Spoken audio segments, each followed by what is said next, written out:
என்ன ஊர் இது? Hi hello. இப்போ நம்ம எங்கே வந்திருக்கோம் அப்படின்னா, இங்கே பாருங்கள், தாஜ்மஹால் பாருங்கள். இது வந்து தமிழ்நாடு தாஜ்மஹால் சொல்கிறாங்க. நாங்களும் இதான் ஃபஸ்ட் டைம் பார்க்குறோம். ரொம்ப டிஃப்ரெண்ட்டாக இருந்தது. நாங்கள் தாஜ்மஹால்னால் என்ன நினச்சோம் அப்படின்னா, ஏதோ ஒரு லவர்ஸ்க்காக, ஒரு காதலருக்காக ஒரு காதலன் கட்டியிருப்பார் அப்படின்ற மாதிரி நினச்சோம்.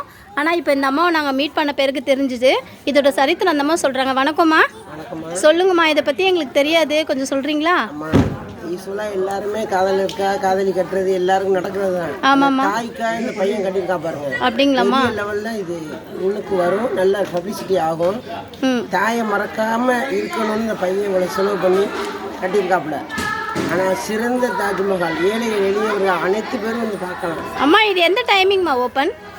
ஈவினிங் 4 o'clockலேருந்து 9 o'clock வரைக்கும். 9 o'clock வரையும் ஓப்பனுங்களா? ஃபியூச்சரில் 24 hours பார்க்குற மாதிரி அவங்க ஏற்பாடு பண்ணுவாங்க போல. ஓகே.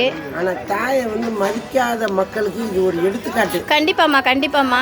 இதுக்கு டிக்கெட் ஏதாவது காசு கொடுத்து வரீங்களா இல்லை ஃப்ரீயாக அனுப்புகிறாங்களா உள்ளவங்கள? ஃப்ரீதாம்மா, அனைத்தும் ஃப்ரீ தான். ஓகேம்மா. அது ஒன்றும் பிரச்சனை கிடையாது. ஆனால் இந்த மாதிரி எடுத்தது பெரிய விஷயமா. இந்த கட்டின பையன் நல்லபடியாக வாழணும்.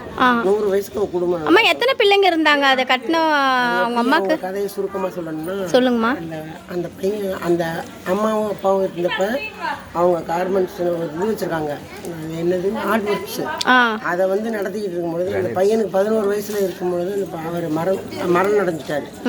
அந்த அம்மா பெண்மணி, வீர பெண்மணி, 5 பிள்ளைங்களை வளர்த்து நல்லபடியாக ஆக்கி 11 வயசு அந்த பையனுக்கு, அமெரிக்கன்னு ஒரு பையனும் ஒரு அம்மா வந்து வளர்த்துருக்காங்க. அந்த பையனை தாயை பெரிய தெய்வம் மாதிரி வச்சிருக்காப்புல. ஓகேம்மா. அவர் அந்த அம்மாவோட இழப்பை தாங்க முடியாமல் அம்மா இறந்ததுக்கப்புறம் ராஜஸ்தானில் ஆள வர சொல்லி அதிலே தாஜ்மஹால் மாதிரி கட்டியிருக்காரு.